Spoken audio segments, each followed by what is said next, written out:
Entrei e vi minha família no sofá. Meu marido, minha mãe, meu filho e minha própria irmã. O que está acontecendo? Perguntei, temendo o pior. Mãe, sente-se, disse meu filho. Você precisa aceitar uma nova realidade. Você não está mais no comando desta família. Tia Brim, ela faz o papai mais feliz agora. Fiquei furiosa, todos sabiam. Saí da sala sem dizer uma palavra. No dia seguinte, tive 118 chamadas perdidas. Olá a todos. Obrigada por estarem aqui comigo hoje. Antes de começar minha história, adoraria saber de qual cidade vocês estão assistindo. Por favor, não hesitem em compartilhar nos comentários. Agora, permitam-me mergulhá-los nesta história. O vento que vinha da pista no Aeroporto Internacional Hartsfield-Jackson, em Atlanta, estava cortante naquela noite. O tipo de frio que se infiltra pelo seu casaco e se instala nos seus ossos. Eu tinha acabado de pousar após 3 dias exaustivos em Nova York, salvando um negócio que meu marido, Marcos, quase torpedeou com sua arrogância. Eu estava esgotada. Meus olhos ardiam de falta de sono, e meus ombros doíam pelo peso da minha bolsa de laptop. Tudo o que eu queria era um banho quente, um copo de vinho tinto e o conforto da minha casa. Queria contar a Marcos que eu havia consertado sua bagunça, que a Sterling Ridge Realty, o império imobiliário que construímos ao longo de 22 anos, estava seguro por mais um trimestre. Estacionei o carro na entrada da nossa propriedade em Buckhead. As luzes da sala estavam acesas, brilhando intensamente contra o escuro gramado coberto de geada. Era estranho. Normalmente, às 10h da noite, a casa estava silenciosa. Marcos estaria em seu escritório e nosso filho de 21 anos, Jerome, estaria em seu quarto jogando videogame ou com seus amigos. Abri a porta da frente, deixando minhas chaves caírem na tigela na mesa de recepção. O silêncio que me recebeu não era pacífico, era pesado. Sentia-se carregado como o ar antes de uma tempestade. Olá, chamei pendurando meu casaco. Marcos, Jerome, estou em casa. Simone, estamos na sala de estar. A voz da minha mãe veio da sala principal. Meu estômago se apertou. Minha mãe, Carol, morava a 40 minutos de distância. O que ela estava fazendo aqui em uma terça-feira à noite? Um pânico repentino me dominou. Algo aconteceu com minha irmã Brin. Alguém estava doente? Corri em direção à sala de estar, meu coração batendo forte contra as costelas. Mas não era uma emergência médica. Era um tribunal. Todos estavam lá, dispostos no sofá de couro de designer que eu havia escolhido no último Natal. Marcos estava sentado no centro, impecavelmente vestido com uma camisa branca, mas não olhava nos meus olhos.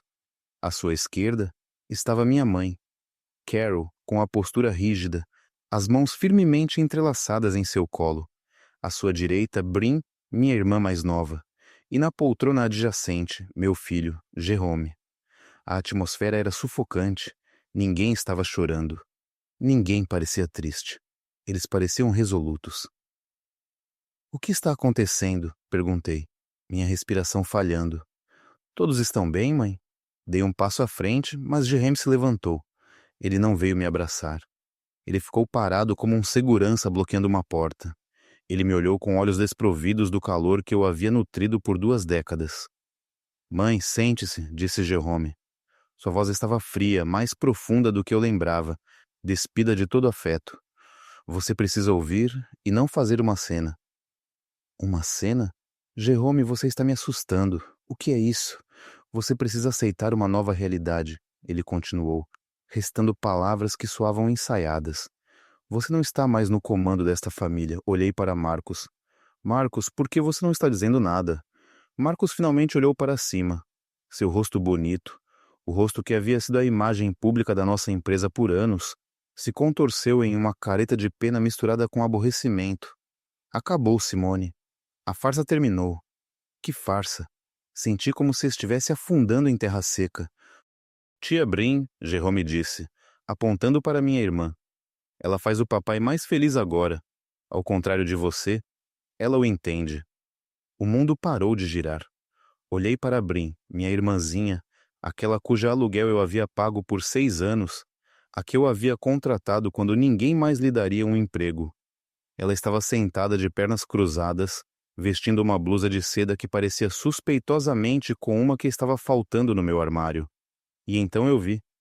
A mão de Marcos repousava casualmente, possessivamente, no joelho de Brin. Não queríamos que você descobrisse por um estranho, minha mãe, Carol, interveio. Sua voz não era apologética. Era uma lição. Queríamos fazer isso como uma família.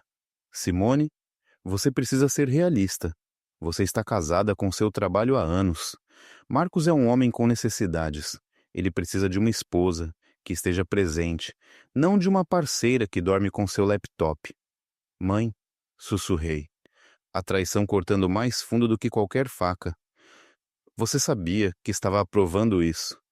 Estou apoiando a desfelicidade, Carol disse, levantando o queixo desafiadoramente. Brin e Marcos compartilham uma conexão. Eles se amam, Simone. Não foi algo que planejaram. Apenas aconteceu. Você não pode puni-los por se apaixonarem. Olhei para Brin. Ela ofereceu um pequeno sorriso triunfante. Ela colocou uma mecha de cabelo atrás da orelha e olhou para baixo.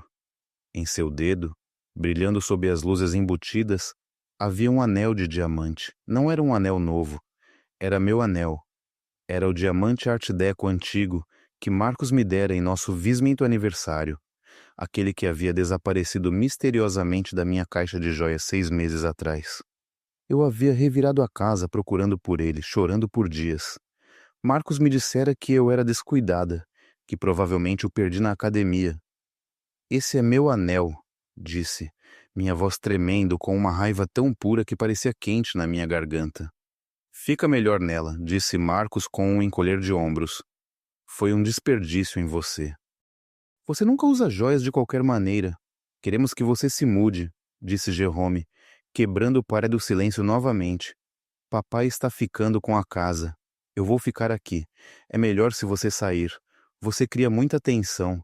Meu filho, meu bebê, a quem eu havia cuidado durante febres, cuja mensalidade eu paguei trabalhando 80 horas por semana, estava me expulsando da casa que eu lhe construí.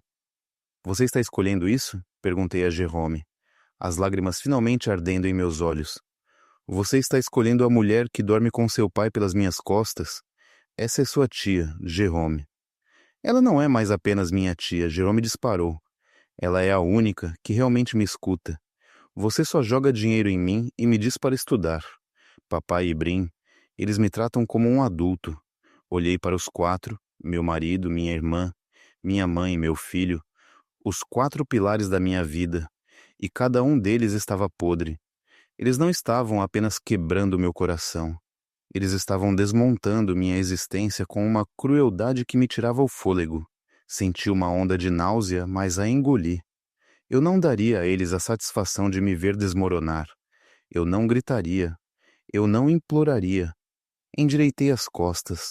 Olhei para Marcos, cravando meus olhos nos dele, até que ele se contorcesse e olhasse para longe. Você acha que venceu? Disse, minha voz baixa, mas mortalmente firme. Você acha que pode reescrever a história só porque está entediado e é egoísta?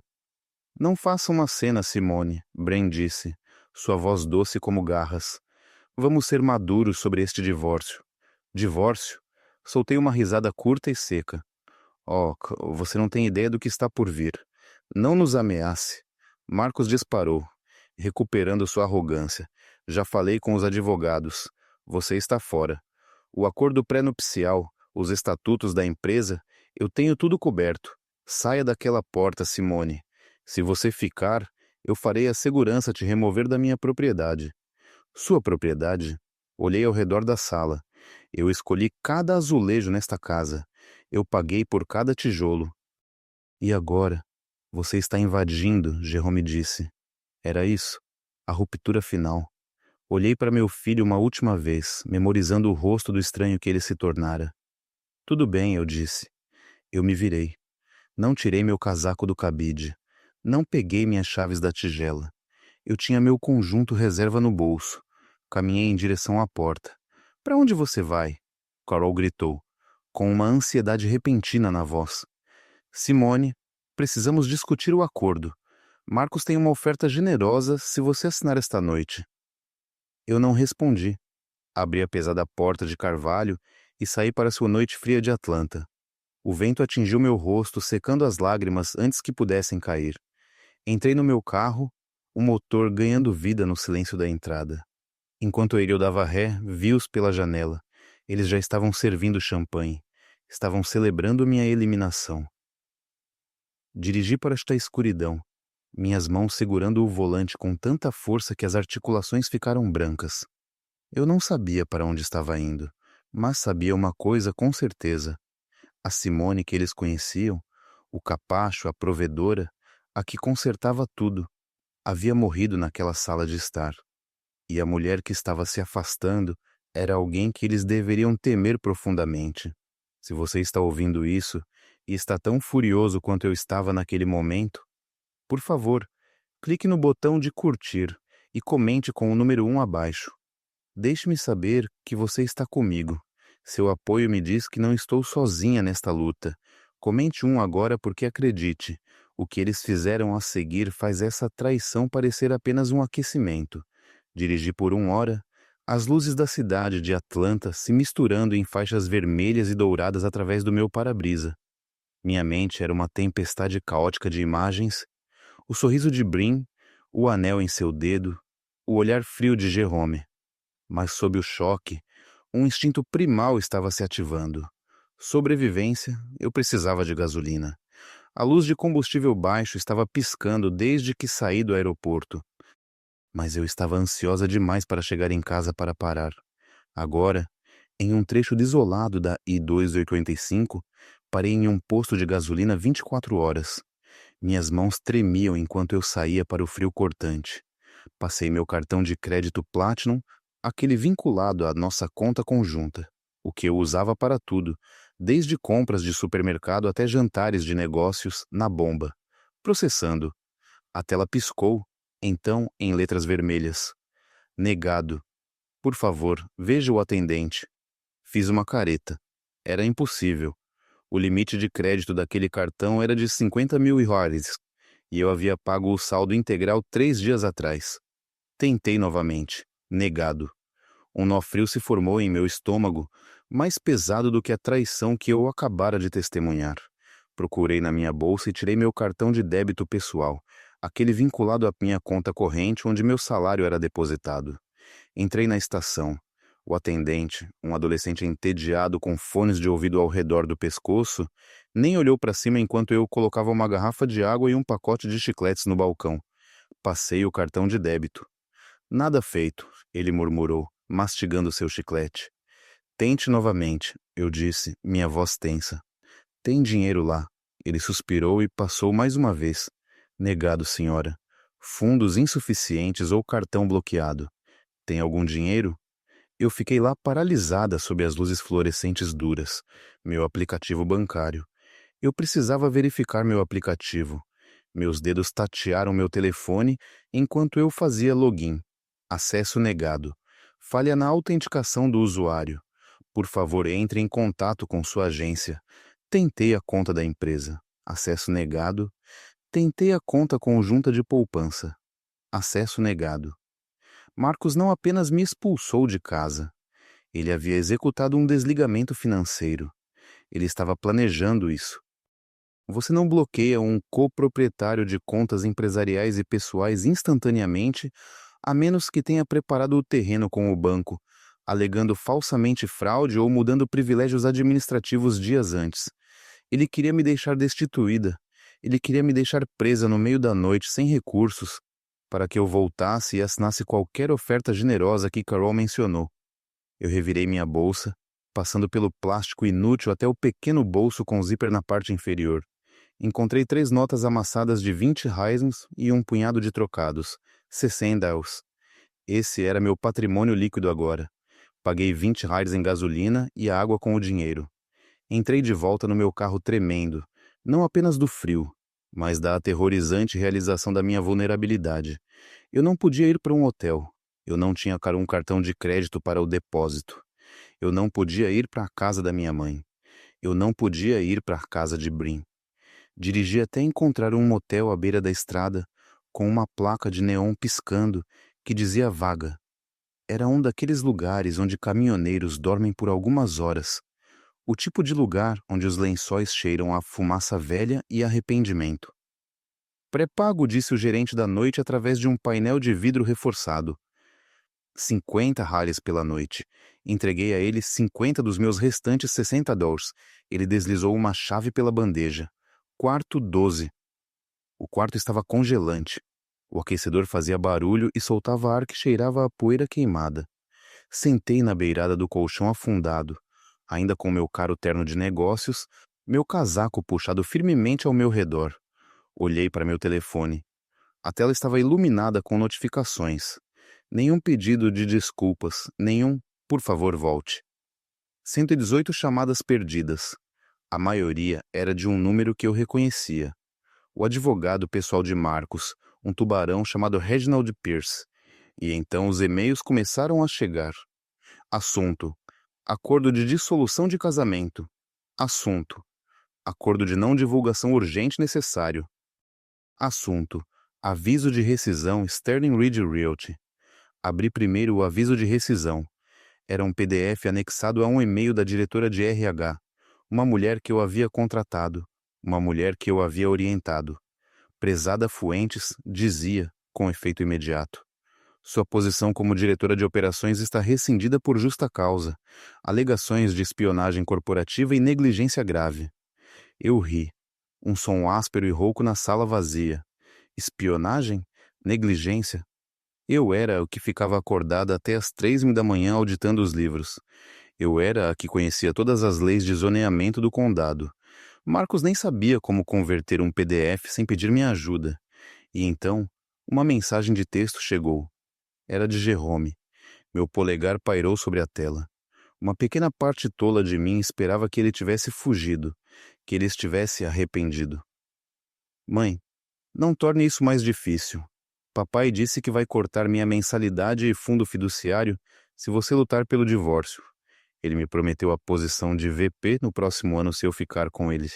Você sempre me disse para ser ambicioso. Estou apenas fazendo o que você me ensinou. Por favor, entenda. Eu deixei o telefone cair na cama como se estivesse queimando. Essa foi a borracha final. Marcos não apenas tomou meu dinheiro e meu emprego. Ele havia comprado a alma do meu filho. Ele usou a riqueza que ajudei a construir para subornar meu próprio filho contra mim. Eu me encolhi na colcha suja, joelhos puxados para o peito. As lágrimas finalmente vieram quentes e rápidas. Eu chorei pelo bebê para quem eu lia histórias antes de dormir. Eu chorei pela irmã que protegi no parquinho. Eu chorei pelo marido em quem acreditei quando ele não era nada além de um sorriso em um terno barato. Mas à medida que a noite avançava e as lágrimas secavam em crostas salgadas em minhas bochechas, algo mais começou a se instalar em meu peito. Era frio e pesado como uma pedra. Eles pensaram que me haviam apagado. Eles pensaram que ao tirar meus cartões de crédito e senhas, haviam tirado meu poder. Eles esqueceram uma coisa. Eles esqueceram quem construiu o castelo em que estavam sentados. Eles esqueceram quem projetou os sistemas de segurança, quem redigiu os contratos e quem sabia onde os corpos estavam enterrados. Marcos pensou que Sterling Reed funcionava com seu charme. Ele estava prestes a aprender que funcionava com meu cérebro. E enquanto ele pode ter roubado as chaves da porta da frente, ele esqueceu que o arquiteto sempre deixa uma porta dos fundos. Eu olhei para a mancha de água no teto, esperando o sol nascer. Eu não era mais Simone, a esposa. Eu não era mais Simone, a mãe. Eu era Simone, a arquiteta, e estava prestes a derrubar a casa inteira. Dormir era impossível naquele quarto de motel. O barulho do tráfego na rodovia era um zumbido constante, mas era o barulho na minha cabeça que me mantinha acordada. Memórias afiadas e irregulares tocavam em loop. Para entender por que eu estava deitada em um colchão sujo com $10 no bolso, eu tinha que voltar no tempo. Eu tinha que olhar para a fundação da minha vida e perceber que ela estava rachada desde o início. Eu cresci em uma pequena cidade no interior do Alabama, a mais velha de 2 filhas. Meu pai morreu quando eu tinha 7 anos, deixando minha mãe, Carol, para nos criar sozinha. A morte dele quebrou algo nela, ou talvez apenas revelou quem ela realmente era. Ela era uma mulher que precisava ser adorada, ser o centro das atenções, e projetou essa necessidade em suas filhas, ou melhor, em uma delas. Brin nasceu linda, mesmo quando bebê. Ela tinha cachos dourados e grandes olhos azuis que faziam estranhos pararem na rua. Eu era comum, cabelo castanho, olhos sérios, robusta. Eu era a responsável. Brin era a princesa. Eu me lembro do dia em que completei 18 anos. Eu tinha acabado de receber minha carta de aceitação para a Wharton Business School e uma bolsa parcial. Era meu bilhete de saída. Eu trabalhei em 3 empregos de meio período durante todo o ensino médio, dando aulas particulares, servindo mesas, organizando livros na biblioteca para economizar para o restante da matrícula. Eu corri para a cozinha agitando a carta. Mãe, eu fui aceita. Carol estava à mesa pintando as unhas de Brin. Brin tinha 12 anos então, já exigente e petulante. Isso é bom, Simone, minha mãe disse sem olhar para cima. Mas abaixe a voz. Brin está com dor de cabeça. Mas mãe, é a Wharton. É um diploma de negócios. Carol suspirou, finalmente me olhando. Seus olhos não estavam cheios de orgulho. Eles eram calculistas. Simone, querida, precisamos conversar sobre aquele dinheiro que você economizou. Meu fundo para a faculdade? Bem, Brin foi descoberta. Há um concurso de modelos em Miami no próximo mês. Pode ser a grande chance dela, mas as taxas, a viagem e as fotos do portfólio é caro. Meu coração afundou. Mãe, esse é o meu dinheiro da matrícula. Eu ganhei. Que egoísta você é, Simone. Brin interveio, soprando suas unhas molhadas. Você não quer que eu seja famosa. Eu vou te comprar um carro quando eu ficar rica, Simone. Minha mãe disse, sua voz assumindo aquele tom. Aquele que misturava culpa com uma ordem. Você é a forte, você é inteligente. Você sempre pode encontrar um jeito. Você pode trabalhar mais um ano, fazer aulas à noite. Mas Brin, ela é delicada. Este é o sonho dela. Você não gostaria de esmagar o sonho da sua irmã, gostaria? Famílias se sacrificam umas pelas outras. Eu dei a eles o dinheiro, claro que sim. Eu fui condicionada por 18 anos a acreditar que meu valor estava apenas no que eu poderia fornecer para eles. Eu era a mula de trabalho, a burra, a solucionadora de problemas. Brin era a criança de ouro, a estrela, aquela que merecia brilhar. Brin foi para Miami. Ela não foi contratada. Ela gastou o dinheiro em roupas e parques temáticos. Eu passei o ano seguinte trabalhando em turnos duplos em um restaurante para recuperar o dinheiro. Comecei a faculdade um ano atrasada, exausta, mas determinada. Essa dinâmica nunca mudou, apenas evoluiu. Quando me formei no topo da minha turma, minha mãe não foi à cerimônia porque Brin estava com uma ansiedade severa, por causa de um término de 2 semanas com um namorado. Eu atravessei o palco sozinha. Quando recebi minha primeira grande promoção em uma empresa de consultoria financeira, minha mãe disse, "Isso é ótimo, querida. Ei, você pode emprestar 2.000 reais para Brin? O proprietário dela está sendo horrível." Eu paguei o aluguel de Brin. Eu paguei pelos concertos do carro dela. Eu paguei pelas aulas de atuação dela, que ela nunca frequentou. Eu comprei um condomínio para minha mãe, para que ela não tivesse que se preocupar com escadas. Eu pensei que estava comprando o amor deles. Eu pensei que se eu apenas desse o suficiente, trabalhasse o suficiente, resolvesse problemas suficientes, eles finalmente olhariam para mim da mesma forma que olhavam para Brin. Eu pensei que um dia minha mãe olharia para o meu rosto e diria, "Estou tão orgulhosa de você, Simone. Você é minha alegria." Mas eu nunca fui a alegria dela. Eu era a conta de luz dela. Eu era sua rede de segurança. E então conheci Marcos. Ele era charmoso, ambicioso e parecia me ver. Ele me disse que eu era brilhante. Ele me disse que eu era bonita. Eu não percebi então que ele tinha o mesmo olhar calculista nos olhos que minha mãe. Ele não via uma alma gêmea. Ele via uma anfitriã. Ele via uma mulher treinada para dar tudo e não pedir nada em troca. Ele se encaixava perfeitamente no espaço vazio do meu coração que minha mãe e minha irmã haviam esvaziado. Eu me casei com ele pensando que estava construindo uma nova família, uma família melhor. Deitada no escuro do quarto de motel, A revelação me atingiu com a força de um golpe físico. Eu não havia escapado da dinâmica familiar ao me casar com Marcos. Eu a recriei. Marcos era já criança de ouro, exigindo adoração e recursos. Eu ainda era a mula de trabalho, labutando nas sombras, para manter as luzes acesas. E Brin era apenas a conclusão inevitável. Os dois parasitas na minha vida finalmente se encontraram. Você é a forte, Simone. A voz da minha mãe ecoou na minha memória. Bem, ela estava certa sobre uma coisa. Eu era forte. Forte o suficiente para carregá-los por 40 anos. E agora que Deus os ajude. Eu era forte o suficiente para deixar ir. Eu me sentei na cama, a mola de metal rangendo. Eu não ia chorar mais. A tristeza havia ido, substituída por uma clareza fria e clínica. Eles queriam a delicada Brin. Eles queriam o sonhador Marcos. Tudo bem. Eles poderiam ter um ao outro, mas não poderiam ter meu dinheiro. Eles não poderiam ter minha companhia.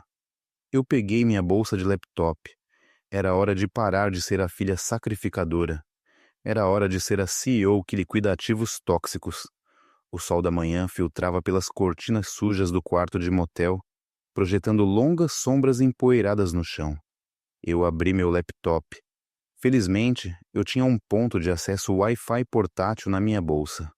Um hábito de anos de viagens de negócios. Marcos não poderia desligar um dispositivo que não sabia que existia.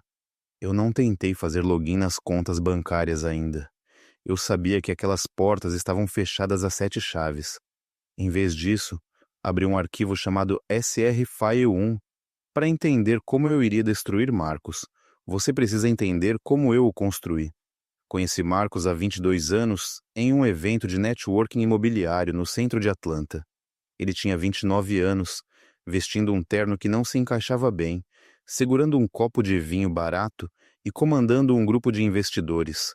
Ele era elétrico. Ele tinha um sorriso que poderia vender gelo para um esquimó. Uma risada que fazia você se sentir a pessoa mais engraçada do mundo. Eu tinha 25 anos, uma analista júnior em uma das grandes empresas de consultoria, parada em um canto, segurando meu fichário de estudos de mercado. Eu o observei se mover pela sala. Ele era carismático, sim, mas eu podia ouvir o que ele estava dizendo. Ele estava despejando jargões, fazendo promessas sobre retornos que eram matematicamente impossíveis. Ele me encurralou perto do buffet. Parece que você está analisando a integridade estrutural dos espetinhos de camarão, ele brincou. Não, eu sorri. Estou analisando sua apresentação para aqueles investidores. Você está prometendo um retorno de 15% em uma propriedade em um distrito em declínio. Você vai fazer eles perderem dinheiro. Ele piscou surpreso. Então ele riu. Ok, você me pegou? Eu sou um cara de grandes ideias, não um cara de números. Eu preciso de alguém que entenda as coisas chatas. As coisas chatas são o que te mantém fora da prisão, eu disse secamente. Ele se apaixonou por mim, ou pelo menos, pelo que eu poderia fazer por ele naquele momento. Em menos de 6 meses, estávamos casados. Em um ano, fundamos a Sterling Ridge Realty. A divisão de trabalho foi estabelecida imediatamente. Marcos era o rosto. Ele era o CEO. Ele participava das reuniões com os clientes, jogava golfe com os desenvolvedores e dava entrevistas para o Wall Street Journal e Forbes. Ele adorava os holofotes, ele adorava o título. Eu era o arquiteto, eu era o diretor de operações. Mas, na realidade, eu era tudo o que restava. Eu buscava as propriedades, negociava os empréstimos, gerenciava os contratados, lutava com a prefeitura por licenças de zoneamento, fazia os impostos, a folha de pagamento e a conformidade legal. Nosso primeiro grande projeto foi um desastre prestes a acontecer. Marcos comprou um armazém em ruínas no sul de Atlanta, convencido de que seria a próxima grande conversão de lofts. Ele pagou $500.000, muito dinheiro. O contratado que ele contratou fugiu com o depósito. Estávamos à beira da falência antes mesmo de vender uma única unidade. Lembro-me de estar sentada à mesa da nossa cozinha, grávida de Jerome, olhando os números vermelhos no livro contábil. Marcos andava de um lado para o outro, suando pela camisa, em pânico. Estamos acabados, Simone. Minha reputação está arruinada. Vou ser processado. Sente-se, eu ordenei. Peguei as joias da minha avó, a única herança que recebi, guardada da minha mãe e Brim, e as vendi. Liquidei meu fundo de aposentadoria. Renegociei os termos com o banco, apresentando um plano de negócios tão detalhado, tão à prova de balas, que o gerente da agência disse que era o melhor que ele já tinha visto. Demitiu o amigo de Marcos, que estava atuando como gerente de projeto, e assumi a supervisão do local eu mesma, caminhando por zonas de construção com um capacete e uma barriga de 6 meses. Terminamos o projeto. Vendemos tudo em 3 semanas. Marcos foi aclamado como um visionário na imprensa de negócios. A manchete dizia: Marcus Sterling, o novo rei dos lofts. Ele trouxe a revista para casa radiante. Olhe para isso, querida, nós conseguimos.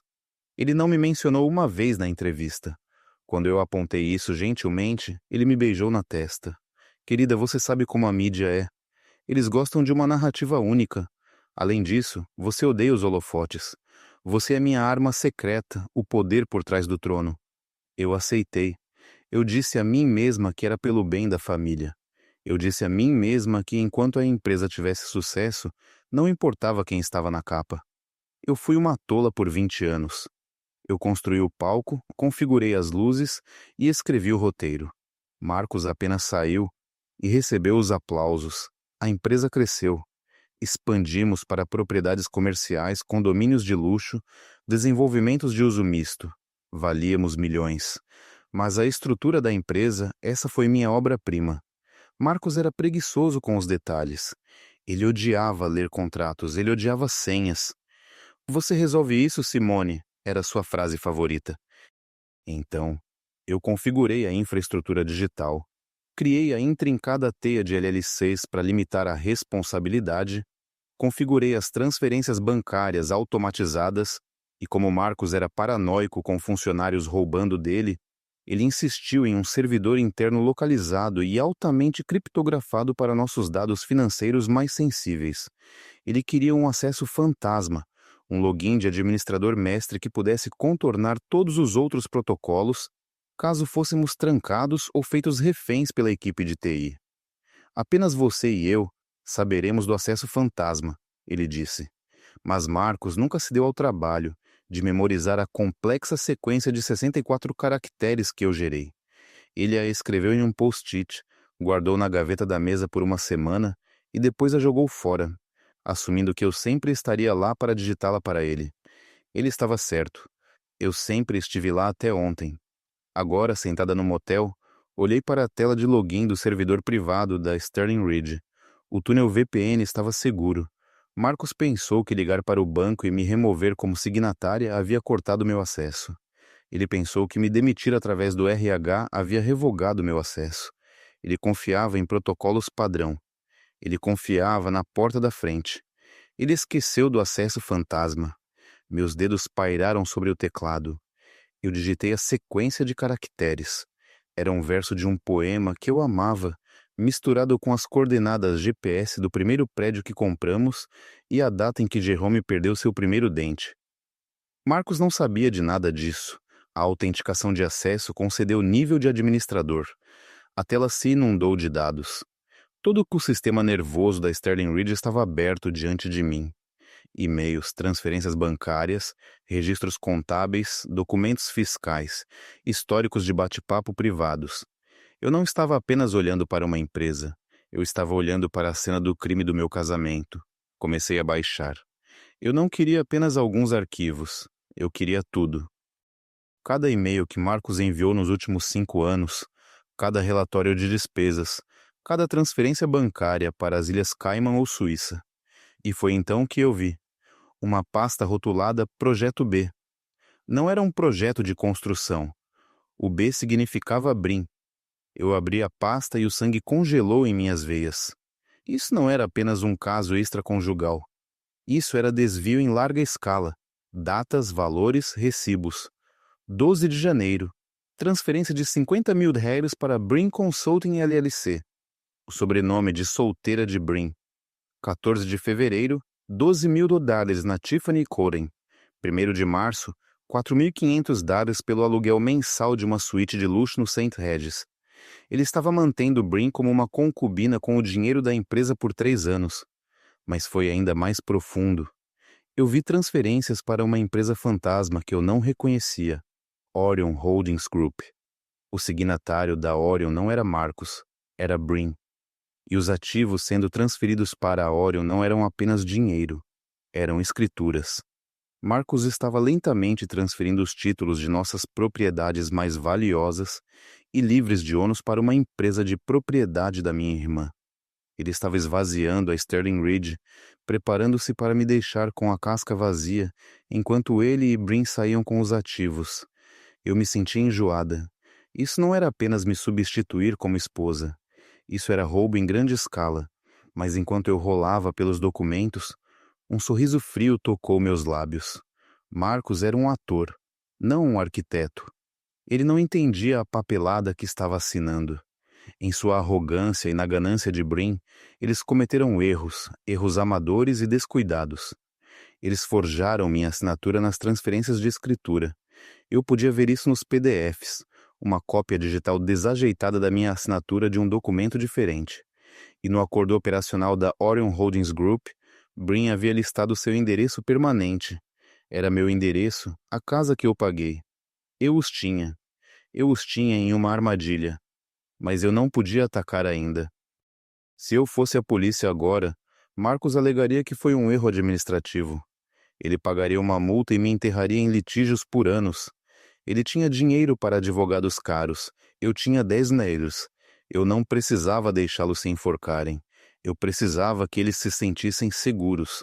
Eu precisava que eles pensassem que eu estava derrotada, arruinada e escondida em um buraco.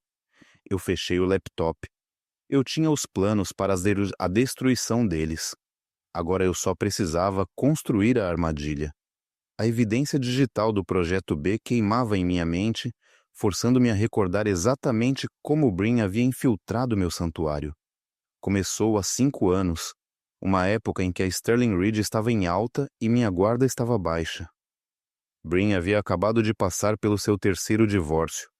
Seu ex-marido, um mecânico decente chamado Derek, a deixou porque ela se recusou a trabalhar e gastou seu salário em bolsas de designer que ela não podia pagar. Ela apareceu na minha porta com 2 malas e uma história chorosa que teria ganhado um Oscar. Ele era abusivo, Simone. Ela chorou jogando-se em meus braços. Mais tarde, eu soube que abusivo significava que ele havia cortado seu cartão de crédito. Eu não tenho para onde ir. Mamãe disse que você me ajudaria. Carol me ligou 10 minutos depois. Simone, você tem aquela casa grande com todos aqueles quartos de hóspedes vazios. Deixe sua irmã ficar por algumas semanas. Ela só precisa se recuperar. Família ajuda a família. Concordei. Eu sempre concordei. Uma semana se transformou em 6 meses. Brin passava seus dias na minha piscina bebendo meu vinho e criticando meus paisagistas. Naquela época, Marcos parecia irritado com a presença dela. Ela é uma sanguessuga, Simone, ele reclamou. Ela trata nossa casa como um hotel. Eu a defendi. Ela está de luto, Marcos, dê a ela tempo. Então veio o pedido. Eu preciso de um emprego, Brin anunciou uma noite durante o jantar. Estou entediada, quero trabalhar para vocês. Quase engasguei. Bim, nós administramos uma empresa de imóveis comerciais. É uma pressão alta. Que habilidades você tem para isso? Eu sou boa com pessoas, ela insistiu. Eu posso ser, não sei, relações com clientes. Posso organizar as festas. Posso falar com investidores. Vocês dois são tão sérios, vocês precisam de alguém divertido. Não, eu disse. Foi uma das poucas vezes que coloquei meu pé no chão, mas Carol interveio. Ela dirigiu 40 minutos para tomar café comigo. Simone, esta é a chance da Brin de ser responsável. Se você não der a ela um emprego, ela vai se afundar. Você quer que ela viva no seu sofá para sempre? Dê a ela um salário. Deixe-a se mudar. Marcos acha que é uma boa ideia, ela acrescentou suavemente. Eu pisquei. Marcos, eu conversei com ele. Carol disse que ele acha que Brin poderia ajudar a suavizar a imagem da empresa. Você sabe, você pode ser um pouco intensa, querida. Eu confrontei Marcos. Você quer contratar a Brin? Marcos deu de ombros, ajustando sua gravata. Sua mãe está certa. Precisamos de alguém para lidar com o lado social, as galas, os eventos de caridade. Você odeia essas coisas. Deixe-a fazer isso. Pague a ela um salário de assistente. Tire-a de casa. Todos nós ganhamos. Então eu fiz. Criei uma posição, diretora de eventos especiais. No começo, parecia funcionar. Brin se mudou para um apartamento que eu subsidiei e organizou a festa de Natal da empresa. Foi luxuosa, acima do orçamento, mas um sucesso. Então as mudanças sutis começaram. Brin começou a vir ao escritório todos os dias, vestida não em traje de negócios, mas em vestidos justos que estavam na borda do inadequado. Ela passava horas no escritório de Marcos discutindo a logística dos eventos. Eu passava e os ouvia rindo. Sempre que eu entrava na sala, eles paravam. O que é tão engraçado? Eu perguntava, sentindo um arrepio de desconforto. Apenas uma piada sobre um cliente, Brin diria, sorrindo, aquele sorriso açucarado. Você não entenderia, Simone. É uma piada interna. Ela começou a se juntar a nós para almoços de negócios. Então ela começou a me substituir neles. Simone, você fica para trás e termina as projeções trimestrais. Marcos diria, Brin e eu levaremos os desenvolvedores para a churrascaria. Você sabe que odeia conversa fiada. E eu realmente odiava conversa fiada. Eu amava o trabalho, então deixei que eles fossem. Eu fiquei no escritório comendo uma salada na minha mesa, fazendo as contas, garantindo que nossas margens de lucro estavam saudáveis, enquanto meu marido e minha irmã bebiam martinis e riam às minhas custas. Eu notei mudanças em Marcos. Ele começou a se vestir mais jovem, comprou um Porsche que não precisava, começou a sair tarde para networking. Quando eu expressei minha preocupação, Carol me fez sentir como se estivesse enlouquecendo.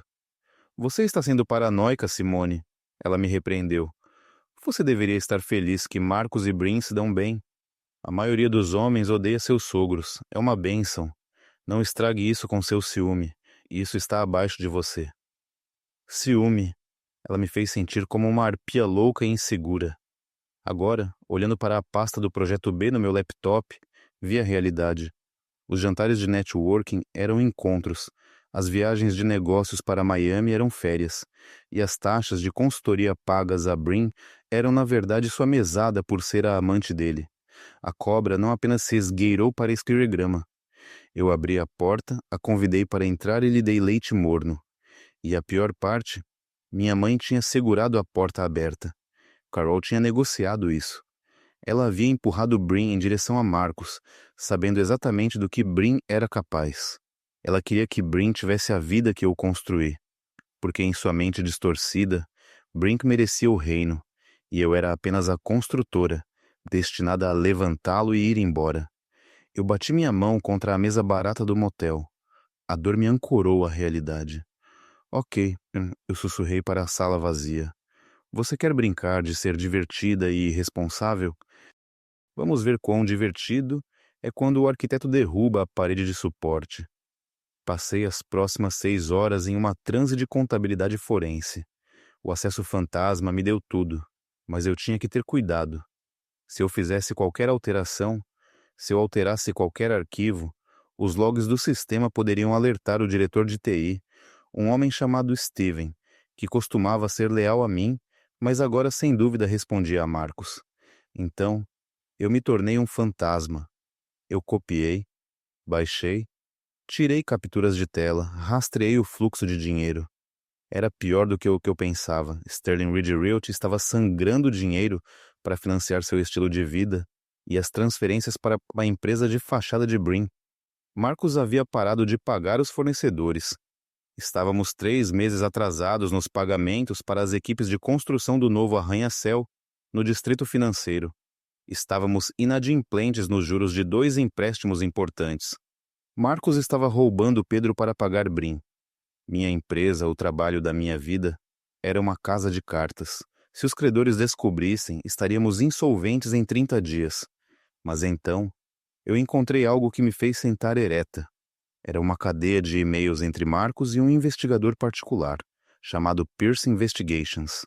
A data era de 2 anos atrás. Assunto: vigilância. Alvo: S. Dubois. Marcos, eu preciso de sujeira. O que quer que seja, infidelidade, abuso de substâncias, instabilidade mental. Eu preciso de motivos para evitar o pré-nupcial. Pierce. Sr. Sterling, nós a seguimos por 6 meses. Ela vai ao trabalho.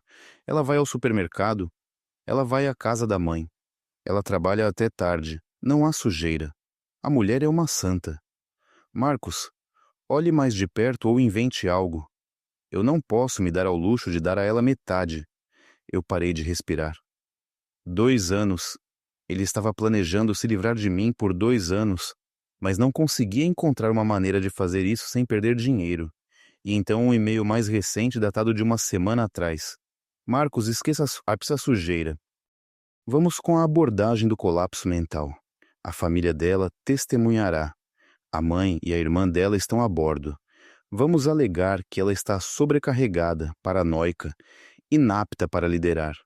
Vamos forçar uma moção de desconfiança na reunião do conselho. Uma vez que ela sair, acionamos a cláusula de compra na menor avaliação. Carol, eu posso testemunhar que ela tem estado errática ultimamente, muito emocional. Estou preocupada com ela, Marcos. Precisamos fazer o que é melhor para melhorar a empresa. Eu encarei a tela, as lágrimas de raiva embaçando minha visão. Minha mãe, minha própria mãe, estava conspirando para me declarar mentalmente instável para que seu filho dourado pudesse roubar meu marido e meu dinheiro. Você quer errática? Eu murmurei.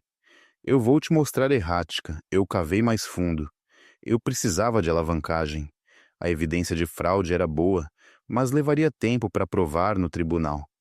Eu precisava de algo imediato, algo que aterrorizasse Marcos. Eu encontrei isso nas declarações de impostos. No ano passado, para garantir um enorme empréstimo de uma firma de private equity, Marcos havia inflacionado as taxas de ocupação de nossas propriedades comerciais. Ele havia forjado contratos de locação. Ele havia falsificado fisicamente as assinaturas de inquilinos que não existiam. Isso não era apenas fraude civil, isso era fraude bancária. Isso era um crime federal com pena de prisão. E os documentos do empréstimo foram assinados por Marcus Sterling, CEO. Minha assinatura não estava neles. Eu estava fora da cidade para o funeral da minha tia naquela semana, um funeral que Brim pulou, e Marcos disse que cuidaria da papelada. Ele havia assinado sua própria sentença de morte e nem sabia. Eu copiei os documentos do empréstimo. Eu copiei os contratos de locação falsos. Eu construí um dossiê que era uma bomba nuclear. Olhei para o relógio, eram 14 da tarde. Eu estava trabalhando sem parar há 12 horas. Estava morrendo de fome, não tinha me lavado e estava vivendo de adrenalina. Eu precisava de um celular descartável. Não podia usar meu celular. Eles provavelmente estavam rastreando ou puxando os registros. Caminhei até uma loja de conveniência do outro lado da rua, comprando um celular pré-pago barato com dinheiro. De volta ao quarto, sentei na cama e olhei para o novo celular. Quem eu poderia ligar? Meus amigos? A maioria eram amigos em comum com Marcos.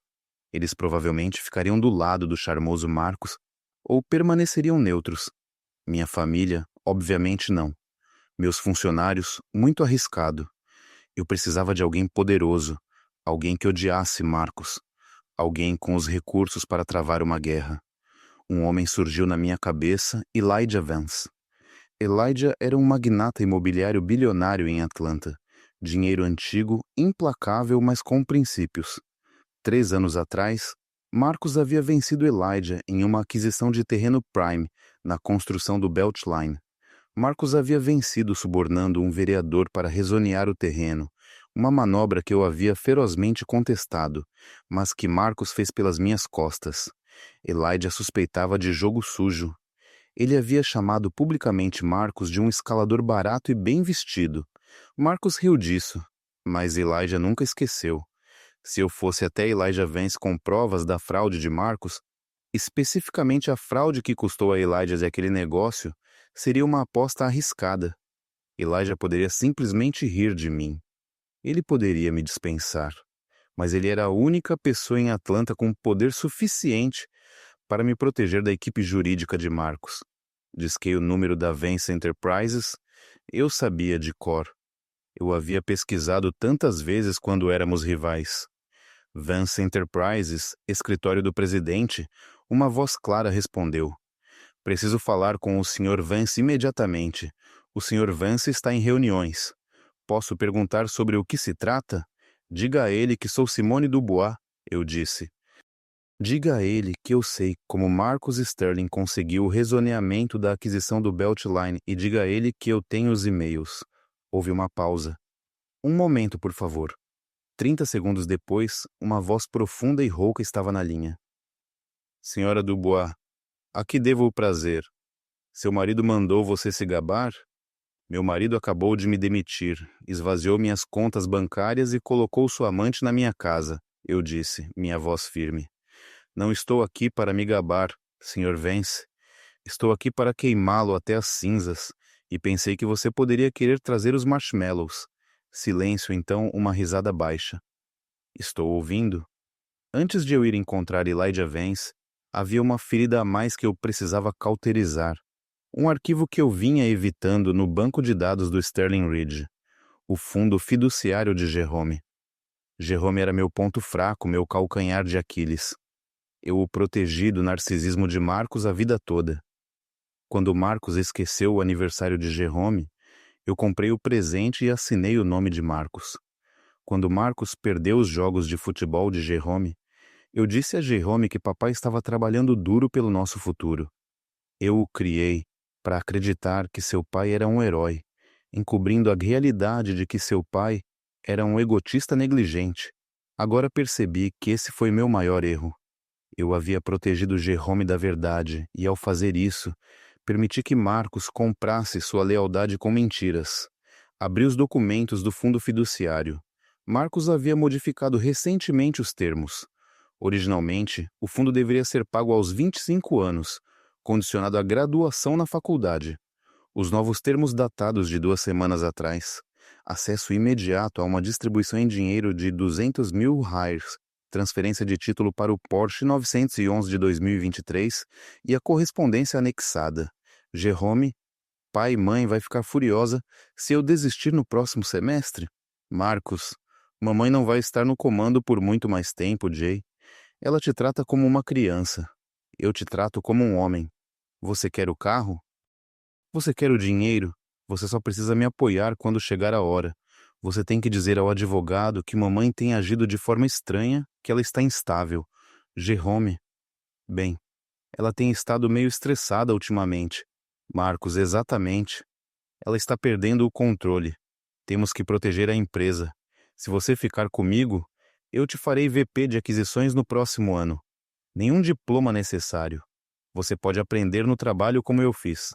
Jerome. VP. Sério? Ok, estou dentro. O que eu tenho que fazer?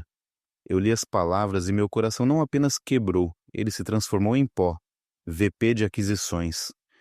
Jerome estava reprovando em Introdução à Economia. Ele passava os fins de semana jogando videogame e dormindo até o meio-dia. Ele não estava qualificado para administrar uma barraca de limonada, quanto mais um departamento em uma empresa multimilionária. Marcos estava preparando-o para falhar, acariciando seu ego para usá-lo como um peão contra mim. E Jerome, meu doce menino, havia traído sua mãe por um Porsche e um título que ele não havia conquistado. Lembrei-me da mensagem de texto que ele me enviou na noite passada. Papai diz que vai cortar minha mensalidade. Ele não estava preocupado com a mensalidade. Ele estava preocupado com o dinheiro fácil. Eu puxei o extrato do cartão de crédito de Jerome, o que eu pagava. Loja de bebidas, boate, clube de apostas online, casa de striptease. Ele estava em uma espiral descendente, e em vez de educá-lo, Marcos estava financiando essa espiral para comprar um aliado. Peguei meu celular descartável, hesitando. Ele era meu filho, mas o garoto que estava naquele sofá e me disse para aceitar a realidade não era o garoto que eu criei. Ele era a criação de seu pai. Se eu continuasse a amortecer sua queda, eu o perderia para sempre para o mundo de corrupção e superficialidade de Marcos. A única maneira de realmente salvá-lo era deixá-lo cair. Eu digitei uma mensagem de texto. Eu ainda não enviei. Eu apenas escrevi, olhando para o cursor. Jerome, eu vi os e-mails. Eu vi o carro. Você escolheu o caminho fácil, mas o caminho fácil é uma armadilha. Quando seu pai terminar de usá-lo, Ele te descartará como fez comigo. Eu te amo o suficiente para deixar você aprender isso da maneira difícil. Boa sorte, senhor vice-presidente. Salvei o rascunho. Sequei meus olhos. Naveguei até o sistema de folha de pagamento. Removi Jerome da folha de pagamento de estagiários em que ele estava há 3 anos. Apesar de nunca ter colocado os pés no escritório, eu não podia tocar no fundo fiduciário. Marcos o controlava agora, mas eu podia tocar no seguro de saúde. Jerome estava na minha apólice, a apólice que eu pagava pessoalmente. Remover dependente Jerome Sterling. Motivo: não é mais um estudante em tempo integral. Era mesquinho, era pequeno, mas era a primeira vez em 21 anos que eu não consertei algo para ele. Meu telefone vibrou. Era o endereço para a reunião com Elijah Vance. O Peachtree Club Library Lounge em minha hora. Venha sozinha. Fechei o laptop, fui ao banheiro e joguei água fria no meu rosto. Tentei arrumar meu cabelo. Meu terno estava amassado, mas eu o sacudi. Apliquei uma camada de batom. Minha armadura. Olhei no espelho. A mulher que olhava de volta parecia cansada. Sim, mas ela parecia perigosa. Ela parecia uma mãe que havia perdido seus filhotes e não tinha mais nada a perder. Você quer instabilidade, Marcos? Eu disse ao meu reflexo. Vou te mostrar um terremoto. Entrei no Peachtree Club com o mesmo terno amassado que eu havia fugido de casa, carregando uma bolsa de laptop que continha evidências suficientes para enviar meu marido a uma instituição correcional federal. O porteiro me olhou ceticamente. Este lugar cheirava a dinheiro antigo, velhas mágoas e mogno. Um mundo que Elijah Vance dominava. Encontrei-o no lounge da biblioteca, sentado em uma poltrona de couro lendo o Financial Times. Ele tinha 65 anos, cabelos prateados e olhos como flint polido. Ele não se levantou quando me aproximei. Senhora Dubois, disse Elijah, dobrando seu jornal, você parece terrível. Eu me sinto terrível, admiti, afundando na cadeira em frente a ele. Mas meu cérebro está funcionando perfeitamente. Você mencionou o acordo da faixa de rodovia. Elijah foi direto ao ponto. Você disse que tinha provas. Eu abri meu laptop. Não perdi tempo com gentilezas. Eu puxei o dossiê que compilei no quarto do motel. Virei a tela para ele. 3 anos atrás, Marcos te venceu pelo terreno da faixa de rodovia. Você suspeitava que ele subornou o vereador Davis. Você estava certo. Elijah se inclinou para a frente, seus olhos se estreitando. Aqui está com a transferência bancária, eu disse, apontando para a pátria tela. $50.000 para uma empresa fantasma chamada Davis Management. E aqui estão os e-mails entre Marcos e Davis discutindo a taxa de rezoneamento acelerado. Marcos foi descuidado. Ele usou seu e-mail pessoal para o contato inicial. Elijah examinou os documentos. Sua expressão não mudou, mas o ar ao seu redor parecia ficar mais frio. Por que você está me mostrando isso agora? Você era o co. Você se beneficiou desse acordo. Eu não sabia, eu disse, minha voz firme. Marcos mantinha um conjunto paralelo de livros. Eu encontrei isso na noite passada, depois que ele me expulsou de casa, congelou minhas contas e colocou minha irmã na minha cama. Elijah olhou para cima, um lampejo de surpresa cruzando seu rosto. A irmã dele e minha mãe está torcendo por eles, eu acrescentei, uma risada amarga escapando dos meus lábios. É uma reunião de família completa, e eu sou a única não convidada. Respirei fundo. Sr. Vance, eu não vim aqui para fofocar. Eu vim aqui para fazer um acordo. Marcos está tentando me destruir. Ele falsificou minha assinatura em empréstimos fraudulentos. Ele está desviando fundos da empresa. Ele vai deixar Sterling Ridge realmente uma cratera fumegante. Você quer que eu salve isso? Elijah levantou uma sobrancelha. Eu quero que você me ajude a enterrá-lo, e em troca eu te darei a propriedade da faixa de rodovia. Continue. Marcos está sobrecarregado de dívidas. Ele está sem dinheiro. Ele está prestes a entrar em default em empréstimos de construção. Se você intervir agora como um investidor cavaleiro branco oferecendo um empréstimo ponte para salvar o projeto, ele aceitará. Ele está desesperado. E no contrato do empréstimo, nós inserimos uma cláusula de garantia. Se ele entrar em default, o que ele fará porque eu conheço os números reais, você fica com os ativos, especificamente até a escritura da faixa de rodovia. Elijah me encarou por um longo momento. O silêncio se estendeu, espesso e tenso. Então um sorriso lento se espalhou pelo seu rosto. Não era um sorriso caloroso. Era o sorriso de um predador reconhecendo outro predador. Você é vingativa, não é? Elijah disse suavemente. Eu sou eficiente, eu corrigi. Marcos pensa que sou uma esposa desprezada que vai chorar em um canto. Ele não percebe que sou eu quem escreveu seu plano de negócios. Elijah fechou meu laptop e o empurrou de volta para mim. Eu gosto de você, Simone. Você tem garra. Marcos sempre me pareceu um pavão, todas as penas sem voo. Mas você é uma águia. Ele puxou o celular. Estou ligando para meu advogado-geral. Ele é o melhor litigante em Atlanta. Ele vai te representar no divórcio. Pro bono. Considere isso um investimento em nossa nova parceria. Obrigada, eu sussurrei, o alívio inundando-me. E Simone, Elijah acrescentou, seus olhos duros. Não me decepcione. Se fizermos isso, vamos destruí-lo completamente. Sem misericórdia. Sem levá-lo de volta quando ele chorar. Ele não vai estar chorando, eu disse, pensando no sorriso de Marcos quando ele pegou meu anel. Ele vai estar gritando. Elijah assentiu. Bom, agora, vamos te arranjar um quarto de hotel que não cobre por hora. Você não pode planejar uma guerra se não dormiu. Naquela noite, eu dormi em uma suíte no Santa. Regis Atlanta paga pela Vance Enterprises. Eu tomei um longo banho, esfregando a sujeira do motel da minha pele.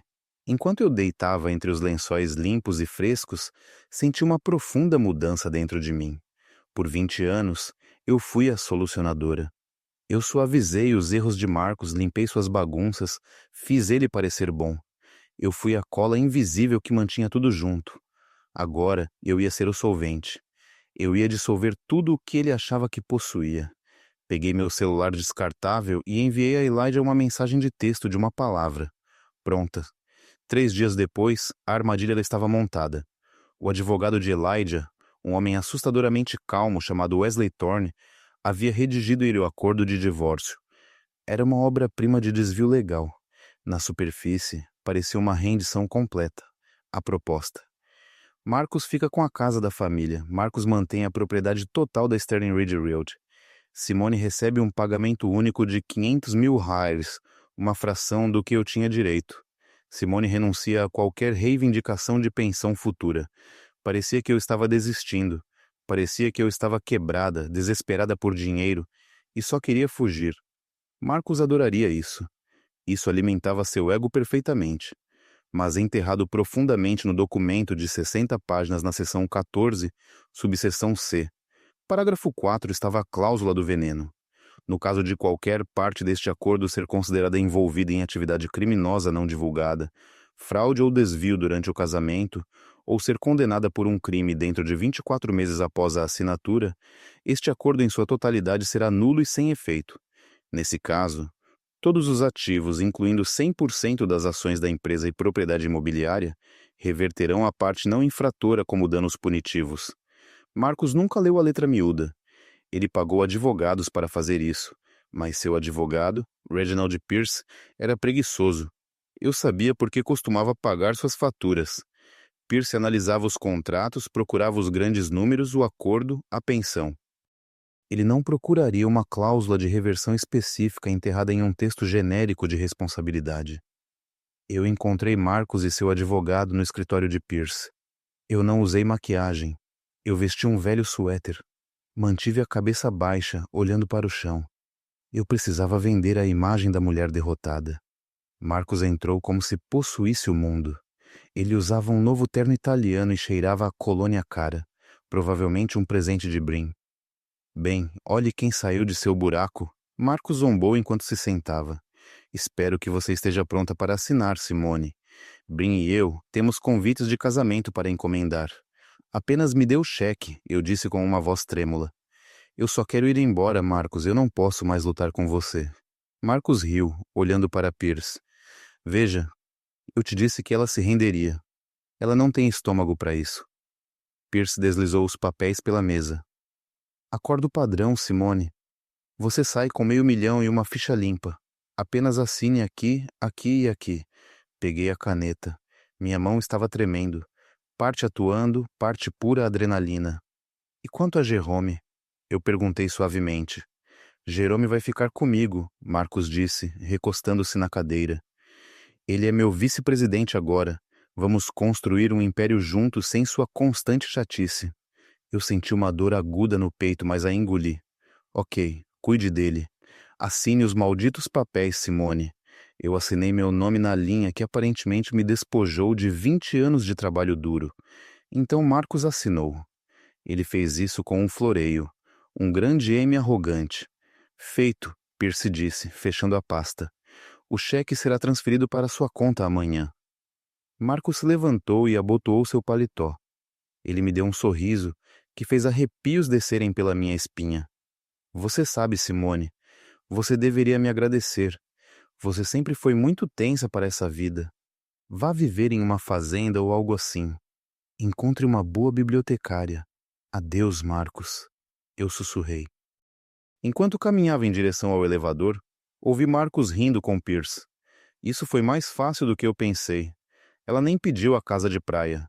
As portas do elevador se fecharam, cortando seu riso. Eu me encostei na parede de metal e soltei uma longa e lenta respiração. Eu havia assinado. A cláusula do veneno estava ativa. Agora tudo o que eu tinha que fazer era provar a fraude. E eu já tinha as evidências. Eu só precisava do palco certo para apresentá-las. E que palco melhor do que o casamento? Marcos e Brin haviam anunciado a data. Era em 3 semanas. Um casamento apressado, eles chamaram. Eles queriam ser legitimados antes da temporada de galas da primavera. 3 semanas. Esse era meu prazo. Saí do prédio e entrei no carro com o motorista de Elijah. Ele assinou? Elijah perguntou do banco de trás. Ele assinou. Eu disse, um sorriso genuíno finalmente rompendo. Ele acha que comprou meu silêncio por 500.000 reais. Ele acabou de assinar sua vida inteira. Elijah me serviu um copo de água com gás. Ao arquiteto, à demolição, eu respondi. As próximas 3 semanas foram um exercício de masoquismo. Eu tinha que permanecer invisível enquanto Marcos e Brin desfilavam sua vitória por Atlanta. Eu aluguei um pequeno apartamento discreto no North End usando meu sobrenome de solteira. Passei meus dias com os contadores forenses de Elijah construindo o caso. Estávamos transformando os dados brutos que eu havia roubado em um martelo legal. Todas as noites eu me torturava checando as redes sociais. O Instagram de Brin era um jorro de luxo. Uma foto de um novo Mercedes conversível. Meu futuro marido me mimou.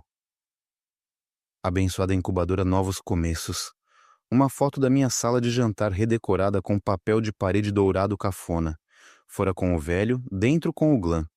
Finalmente fazendo desta casa um lar. Isso doía. Assistir ela apagar meu toque da casa que eu construí.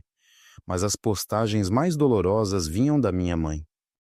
Carol postou uma foto dos 3, Marcos, Brin e ela mesma, brindando com taças de champanhe em um jantar de menu degustação. A legenda, finalmente, uma família que sabe como aproveitar a vida. Tão orgulhosa da minha linda filha Brin e do meu maravilhoso genro Marcos.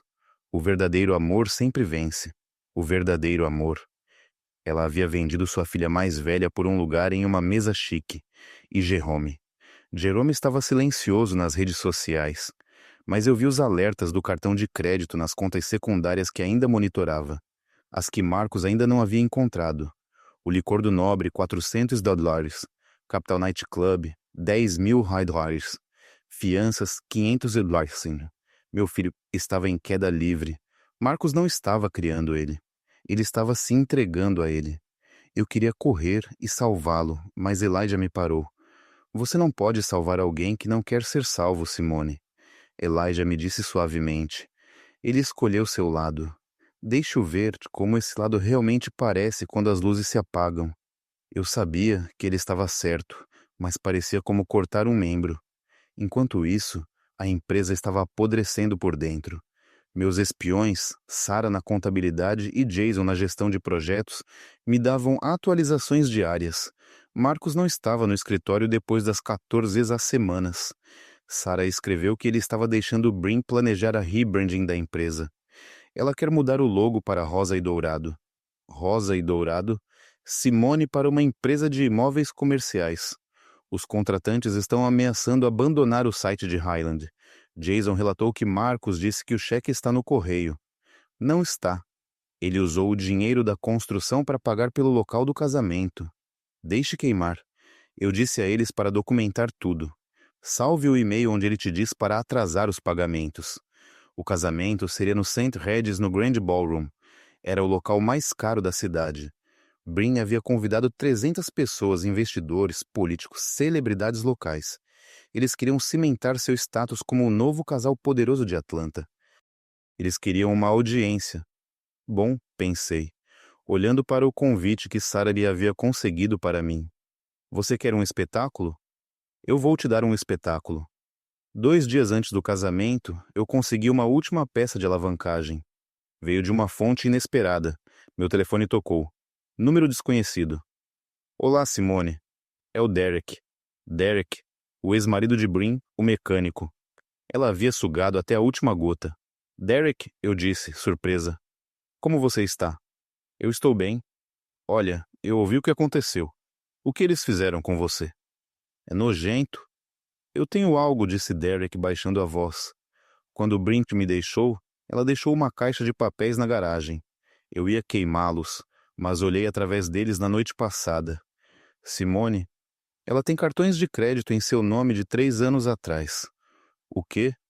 Ela os abriu quando estava ficando com você. Ela interceptou a correspondência. Ela os maximizou e depois escondeu as faturas, mas eu encontrei as cartas da agência de cobrança e encontrei uma carta de Marcos. De Marcos? Sim. Ele pagou um dos cartões. A carta diz: eu cobri este, mas você precisa ser mais cuidadosa. Se Simone ver isso em seu relatório de crédito, estamos mortos, siga o plano. Mais 2 anos e nós pegamos tudo. Mais 2 anos? O cronograma se encaixava perfeitamente.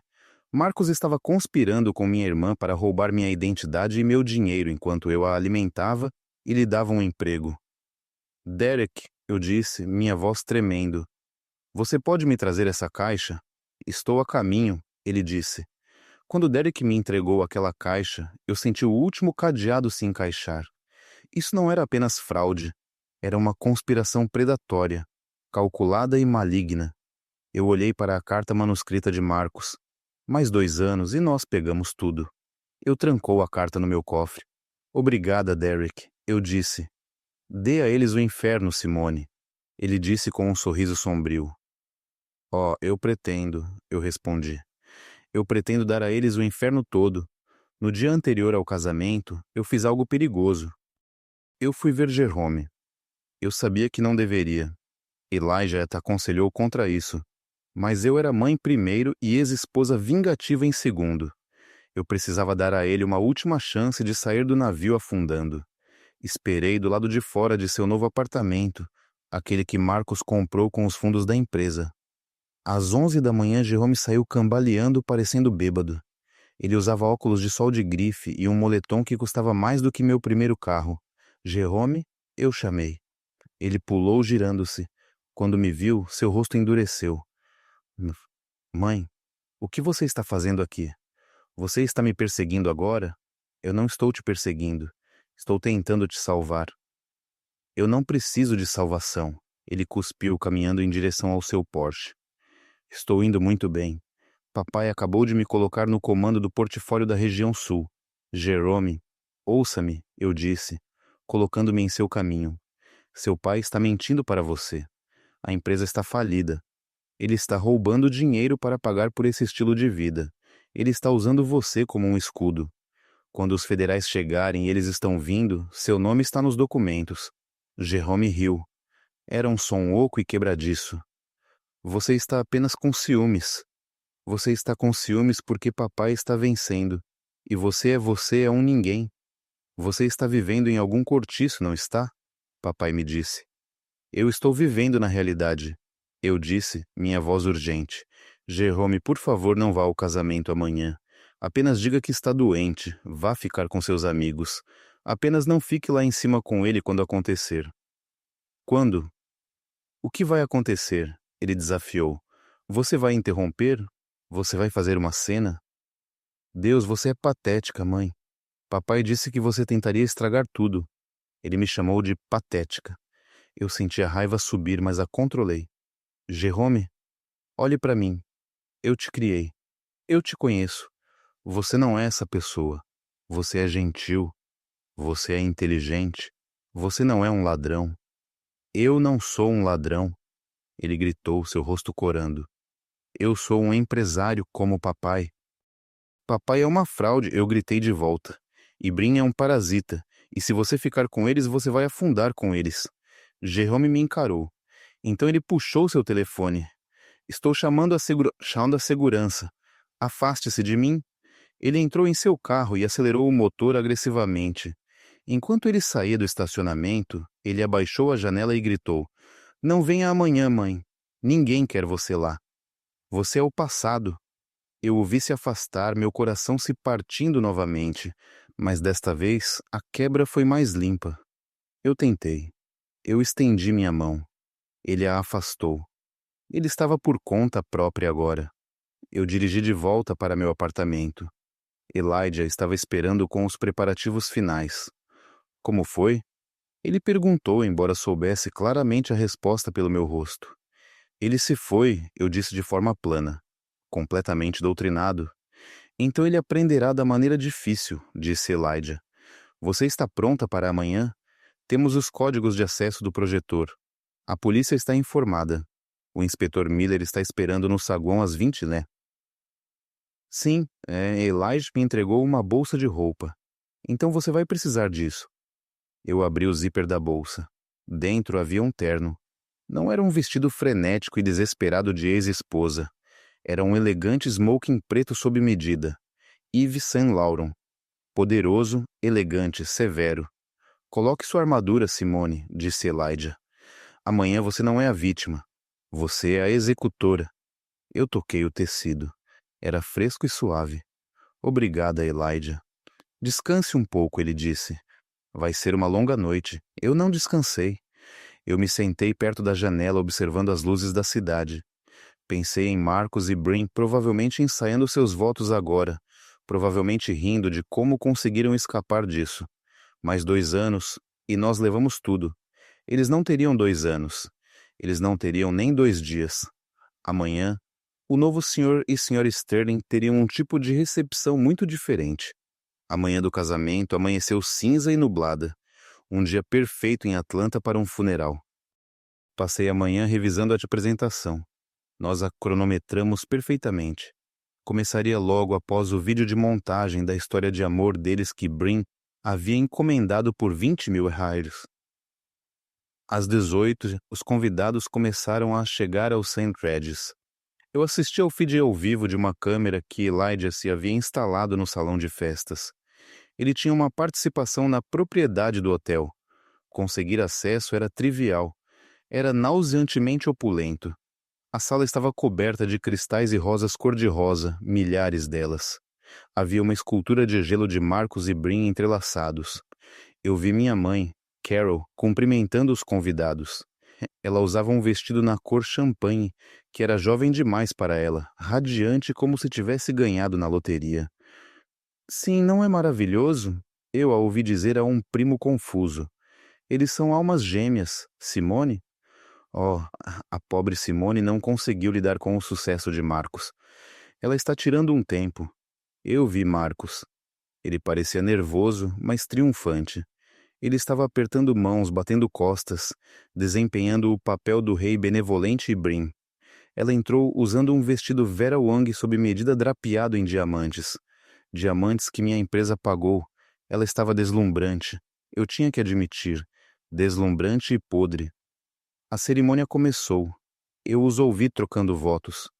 Eu prometo ser seu parceiro em todas as coisas, disse Marcos, olhando profundamente nos olhos de Brin. Eu prometo apoiar seus sonhos e passar minha vida fazendo você feliz, Brin respondeu. Eu estava sentada na suíte do hotel no andar de cima, tomando café preto. Mentiras, eu sussurrei. Cada palavra é uma mentira. Estamos prontos? Elijah perguntou, verificando seu relógio. O sinal está ao vivo, confirmou o técnico. Assim que você der a ordem, nós sequestramos o feed. Não ainda, eu disse. Espere pelos brindes. Espere até que todos estejam sentados e olhando para as telas. A recepção começou. O champanhe estava fluindo. Marcos se levantou para fazer um discurso. Quero agradecer a todos por estarem aqui. Ele bradou, segurando a mão de Brin. Esta tem sido uma longa jornada, uma jornada para encontrar a verdadeira felicidade. Às vezes você tem que tomar decisões difíceis para encontrar seu verdadeiro destino. A multidão aplaudiu educadamente, embora eu visse alguns olhares desconfortáveis. Todos conheciam o escândalo. Eles simplesmente não se importavam enquanto o bar aberto fosse premium. E para minha nova esposa, Brin, Marcos continuou. Você é minha musa, minha rocha, meu tudo. Meu telefone vibrou. Era o sinal. Agora, eu disse lá embaixo no salão de festas. As luzes se apagaram para o vídeo de montagem. Música sentimental começou a tocar. Fotos de Marcos e Brin em iates em Paris na praia piscavam nas enormes telas atrás da mesa principal. A multidão suspirou. Eu me levantei, alisando o paletó do meu smoking. Saí da suíte e fui em direção ao elevador. Hora do show, disse Elijah, caminhando ao meu lado. Dentro do elevador, eu assisti os números caírem. 10-9.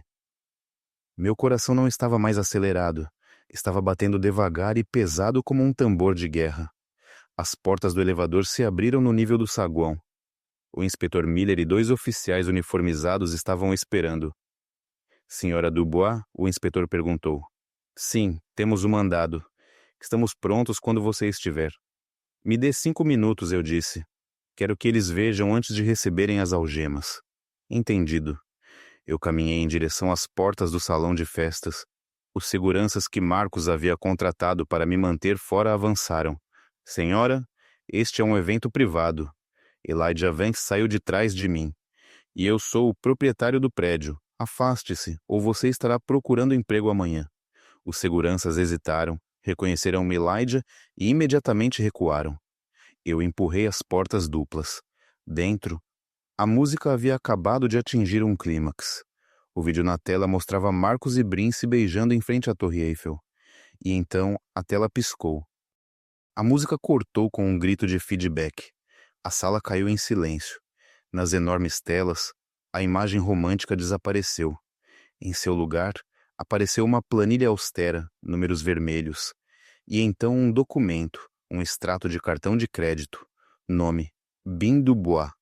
Endereço 124 Oak Street, minha casa. Compra anel de diamante Tiffany & Company 25.000 dólares, pago pela conta corporativa da Sterling Ridge. Um murmúrio percorreu a multidão. O que é isso, Brin? Brin se levantou. Marcos, conserte isso. Corte o feed. Marcos gritou para a cabine de audiovisual. Desligue isso. Mas o técnico na cabine era nosso. Ele não desligou. Ele aumentou o volume e então minha voz pré-gravada ecoou pelos alto-falantes. Olá, Marcos. Olá, Brin. Vocês queriam uma reunião de família. Vocês queriam que todos testemunhassem sua união. Bem, vamos mostrar a eles sobre o que essa união realmente se baseia. Todas as cabeças se viraram. Não em direção à tela, mas para a parte de trás da sala. O silêncio no grande salão de festas era absoluto. 300 pares de olhos se voltaram em suas cadeiras para me olhar. Eu caminhei pelo corredor central, meus saltos clicando ritmicamente no chão de mármore. O smoking preto me fazia parecer uma sombra contra o mar de flores cor-de-rosa. Marcos estava congelado na mesa principal, seu rosto esvaziando de toda a cor. Brin estava segurando seu guardanapo contra o peito, sua boca aberta. Minha mãe, Carol, parecia prestes a ter um derrame. Simone, Marcos sussurrou, o microfone captando sua voz trêmula. O que você está fazendo? Eu não parei até chegar ao centro da pista de dança, diretamente em frente à mesa principal. Eu olhei para eles, as pessoas que haviam sido meu mundo, agora apenas pequenas figuras assustadas em um palco. Estou aqui para fazer um brinde, eu disse, minha voz projetando-se claramente. Nenhum microfone necessário. Eu segurei um controle remoto. Eu pressionei. A tela atrás deles mudou novamente. Desta vez, era a troca de e-mails entre Marcos e o investigador particular. Marcos, olhe mais de perto ou invente algo. Eu não posso me dar ao luxo de dar a ela metade. A multidão gaspes. Eu vi investidores, homens que Marcos respeitava, homens de que ele precisava, se inclinando, sussurrando furiosamente. Desligue isso. Marcos gritou, lançando-se em direção à cabine do DJ. Segurança, tire-a daqui. Sente-se, Marcos. A voz de Elijah Vance ecoou na entrada. A menos que você queira adicionar agressão à sua lista de crimes. Marcos congelou. Ele viu Elijah. Ele viu a polícia esperando nas sombras perto da saída. Isso é falso, Brin gritou, lágrimas escorrendo por seu rosto perfeitamente maquiado. Ela está com ciúmes. Ela hackeou o sistema. Ela é louca. Louca. Eu pressionei o controle remoto novamente. Um novo documento apareceu. A solicitação de empréstimo falsificada para o projeto da Beltline. Aquela com minha assinatura colada de forma desajeitada. Falsificação documental é loucura, Brin? Eu perguntei calmamente. Fraude bancária é loucura? Porque isso são anos em prisão federal. E adivinha de quem é o nome nas empresas de fachada que recebem os fundos roubados? Eu pressionei novamente. Orion Holdings Group, proprietário Bind Dubois. Eu a apontei. Você não é apenas uma amante. Você é uma mula. Marcos usou você para lavar 3 milhões de dólares. Ele te disse isso. Ele te disse que quando o IRS vier procurar, eles virão atrás da sua assinatura. Brin olhou para Marcos, seus olhos arregalados de horror. Marcos, você disse que era otimização fiscal? Você disse que era legal. Cale a boca, Brin, Marcos sibilou. Oh, não o impeça, eu disse, sorrindo friamente. Deixe-o explicar. Deixe-o explicar para nossa mãe o que ele realmente a chama. Clique. O e-mail apareceu. Assunto. A velha senhora. Marcos, apenas corte outro cheque para Carol do Bund. A velha senhora é gananciosa. Enquanto pagarmos pelo condomínio dela, ela manterá Simone no escuro. Ela venderia sua própria filha por um orçamento de reforma. Carol fez um som que era metade gemido, metade engasgo. Ela se levantou, suas mãos tremendo tanto que derrubou seu copo de champanhe. Marcos, você me chamou disso depois de tudo que fiz por você. Eu me coloquei ao seu lado. Eu traí minha própria filha por você. E o que você ganhou, mãe? Eu disse, olhando para ela com pena. Um lugar em um casamento que está prestes a se tornar uma cena de crime. Marcos olhou ao redor da sala, seus olhos frenéticos. Ele viu seu império desmoronando em tempo real. Ele viu investidores saindo. Ele viu os garçons pararem para olhar. Ele viu o fim. Você assinou o contrato, ele gritou desesperado. Você assinou. Você abriu mão de tudo. Você não pode tocar na empresa. Seção 14. Eu disse simplesmente. A pílula de veneno. Se você cometeu um crime, o contrato é nulo e sem efeito. E tudo, a casa, a empresa, os ativos, reverte para mim. Os joelhos de Marcos cederam. Ele se deixou cair de volta na cadeira. E Jerome, eu disse, virando meu olhar para meu filho, que estava sentado no final da mesa, pálido como um fantasma. Jerome olhou para mim, aterrorizado. Ele olhou para a tela, que agora exibia suas próprias mensagens de texto. VP. Sério? Ok, eu estou dentro. Você queria ser um empresário, Jerome? Eu disse suavemente. Bem, aqui está sua primeira lição. Avalie seus parceiros com cuidado. Eu pressionei o controle remoto mais uma vez. Um vídeo foi reproduzido. Era uma filmagem de vigilância do estacionamento da empresa. Mostrava Marcos discutindo com Brin 2 dias antes. Marcos no vídeo. Assim que conseguirmos o dinheiro do Vence, nós abandonamos o garoto. Jerome está morto. Espere. Nós o deixamos com a dívida fiscal e nos mudamos para Mônaco. Ele é muito burro para perceber. O salão ficou em silêncio. Jerome lentamente se levantou. Ele olhou para seu pai. A adoração em seus olhos havia desaparecido, substituída por uma compreensão devastadora. Pai, Jerome sussurrou. Você ia me abandonar, Marcos gaguejou. Jay, não. Eu só estava... Eu estava estressado. Está fora de contexto. Você me chamou de burro, Jerome disse, sua voz quebrando. Você disse que eu era um peso morto. Jerome, sente-se, Marcos ordenou, tentando recuperar o controle. Não a escute. Jerome não se sentou. Ele pegou seu copo de champanhe e jogou na cara de Marcos. Eu te odeio, Jerome gritou. Eu te odeio. O caos irrompeu. Carol soluçou. Brin hiperventilou. Marcos limpou o champanhe do rosto, parecendo um rato afogado. Eu abaixei o controle remoto. A apresentação havia terminado. Eu acenei para o inspetor Miller. A polícia entrou na sala. Os convidados se afastaram como o mar vermelho. Marcus Sterling, o inspetor anunciou. Você está preso por fraude bancária, desvio de fundos e falsificação documental. Bin Dubois, você está preso por conspiração e lavagem de dinheiro. Não, Brin gritou enquanto o tio-oficial segurava seus pulsos. Eu não sabia. Eu sou apenas a noiva dele. Ele me obrigou a fazer isso. Conte isso ao juiz, disse o oficial, fechando as algemas. Marcos não gritou. Ele apenas me encarou. Enquanto estava sendo algemado, ele fixou os olhos em mim. Você arruinou tudo, ele cuspiu. Você, bruxa amarga e vingativa. Eu me aproximei dele. Fiquei tão perto que pude sentir seu medo. Eu não arruinei nada, Marcos, eu disse, calma como um lago congelado.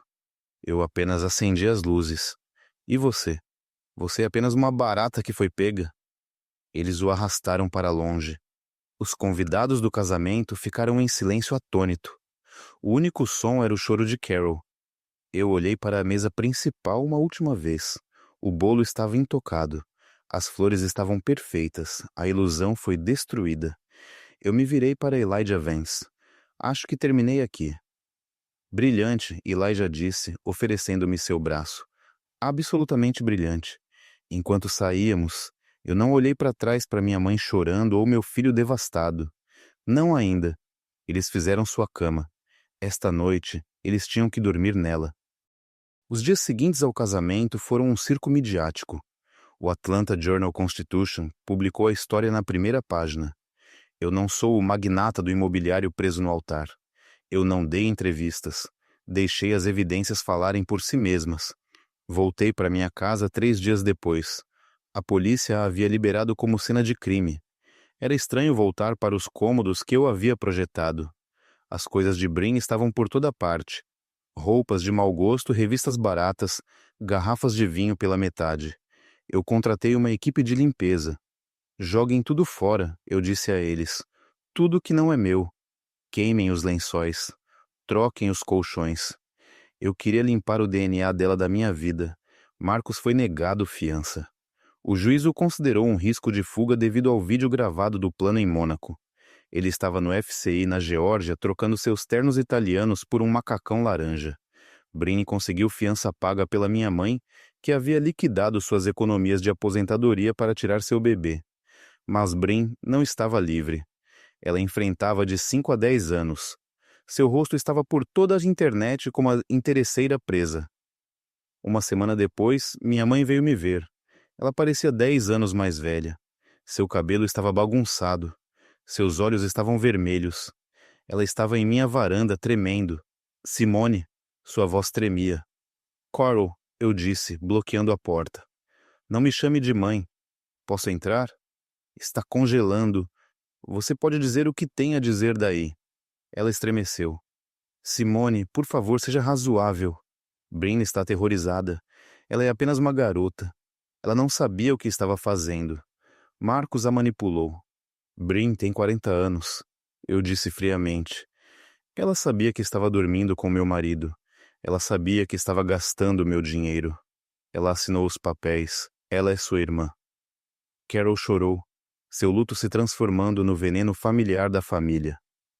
Você não pode deixá-la ir para a prisão. Você tem que retirar as acusações. Diga ao promotor que foi um mal-entendido. Não foi um mal-entendido. Foi um crime. Se você fizer isso, Carol sibilou, você não é minha filha. Você está destruindo esta família. Eu ri. Foi um som leve e livre. Carol, você destruiu esta família há 20 anos quando decidiu que Brin era a princesa e eu era a serva. Você não veio se desculpar. Você veio me pedir para consertar isso novamente. Você quer que eu seja o bode expiatório mais uma vez para que Brin possa andar livre? Ela é delicada, ela é uma criminosa. E você é uma cúmplice. Eu vi os cheques que Marcos te escreveu. Taxas de consultoria.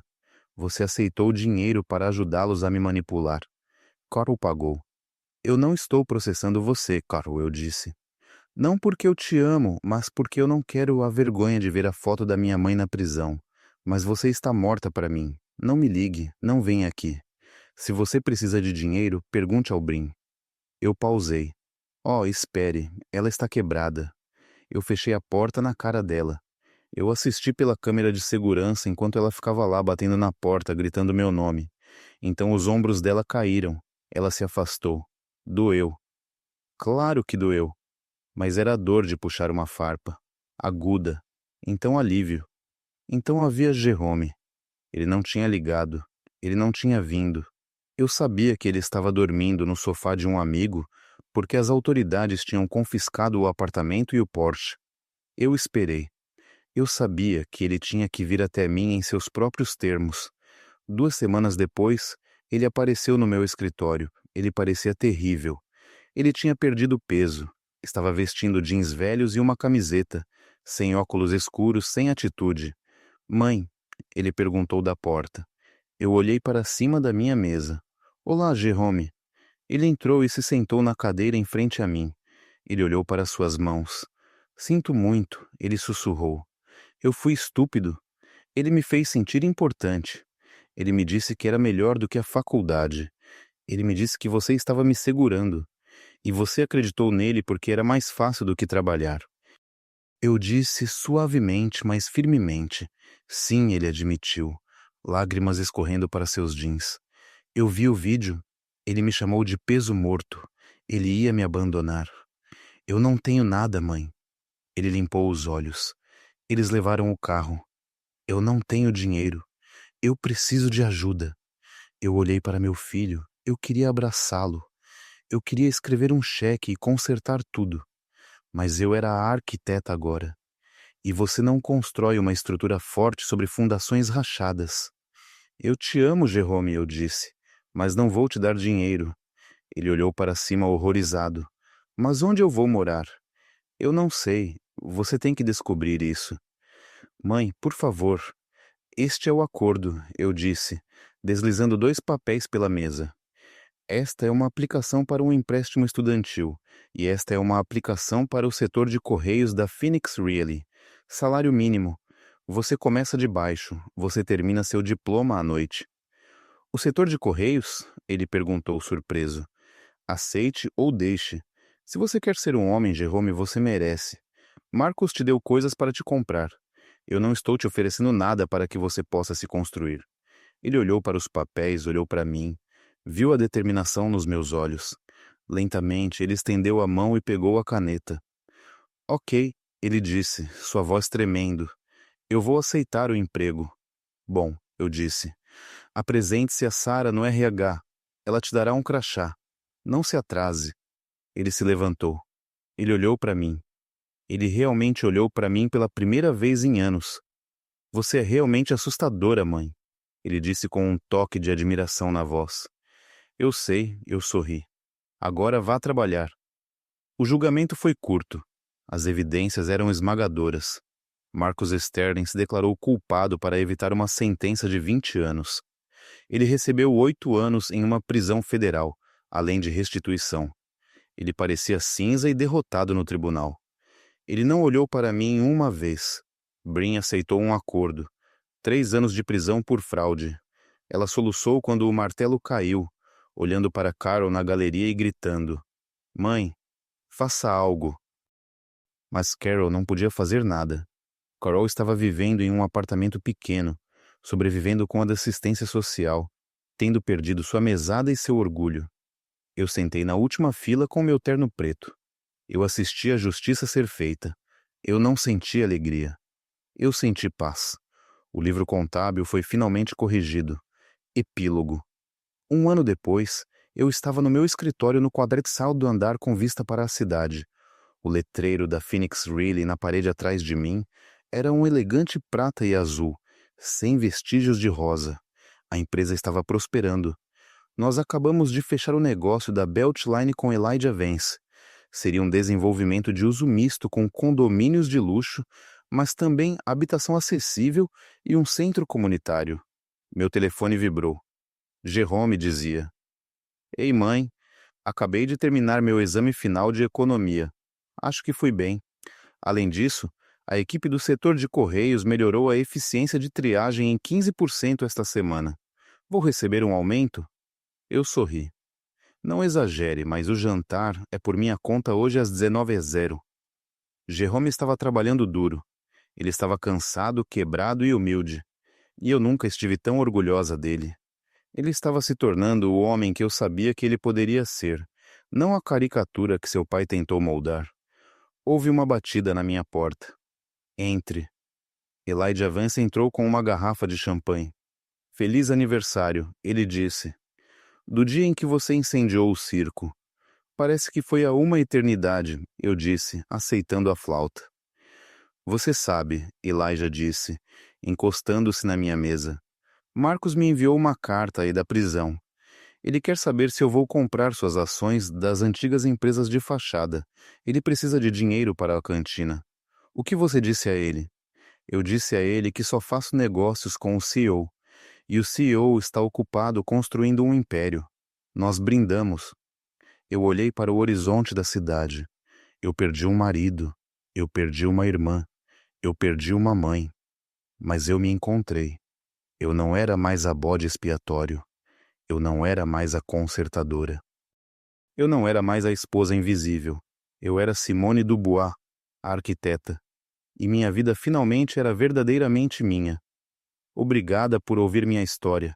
Não tem sido fácil reviver, mas se minha jornada puder ajudar apenas uma pessoa a enfrentar as pessoas tóxicas em sua vida, então valeu a pena. Família nem sempre é sangue. Família são as pessoas que te respeitam, que te valorizam e que estão ao seu lado quando a tempestade chega. Se você está segurando alguém apenas porque é da família, mas essa pessoa está te machucando, deixe-a ir. Você é forte o suficiente para construir algo novo. Se você gostou desta história e quer ver mais justiça sendo feita, por favor, clique no botão de curtir. Isso realmente ajuda o canal a crescer e se inscreva para não perder a próxima história. E me diga nos comentários, você já teve que cortar um membro tóxico da família? Como você encontrou a força? Eu leio cada comentário e adoraria ouvir sua história. Até a próxima. Mantenha-se forte, mantenha-se inteligente e nunca deixe ninguém pegar as chaves do seu castelo. Estou realmente feliz que você esteja aqui e que eu possa compartilhar minha história com você. Se você gostou, mostre-me curtindo o vídeo e se inscrevendo no meu canal. Vamos ver quantos de nós existem. Escreva nos comentários de qual cidade você está assistindo e que horas são. Estou tão curiosa para saber de onde todas essas pessoas maravilhosas estão sintonizando. Se você quiser me apoiar um pouco mais, você também pode enviar uma pequena doação. Eu compartilho novas histórias de vida para você todos os dias. E agora, duas das minhas histórias mais populares vão aparecer na tela para que você possa escolher o que assistir a seguir.